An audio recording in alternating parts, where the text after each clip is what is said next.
صرف اللہ کی رضا کے لیے وہ کام کیا جائے، صرف آخرت کی فلاح کے لیے کام کیا جائے، اجر و ثواب مطلوب ہو تو صرف آخرت کا ہو، دنیا میں اس کا کوئی فائدہ جو ہے وہ مقصود نہ ہو۔ دنیا کے فائدے کے لیے کر رہے ہیں تو پھر تجارت ہے، یہ کاروبار ہے، انویسٹمنٹ ہے، یہ نیکی نہیں ہے۔ نیکی صرف وہ ہے جو صرف اللہ کی رضا جوئی کے لیے اور آخرت کے اجر و ثواب کے لیے کام کیا جائے۔ اگر یہ دونوں ایمان پختہ دل میں موجود نہیں ہے تو یہ نیکی اوپر سے ملمہ ہے،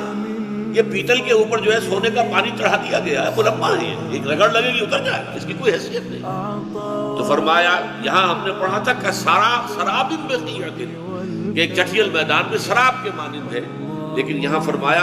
اعمالہم کرماد اشتدت بہ الریح فی یوم عاصف، ان کے اعمال کی حیثیت یہ ہے کہ جیسے کہ راکھ کا ایک ڈھیر تھا اور تیز آندھی آئی اور اس میں یہ سارا کا سارا منتشر ہو گیا، ختم ہو گیا۔ سورۃ الفرقان میں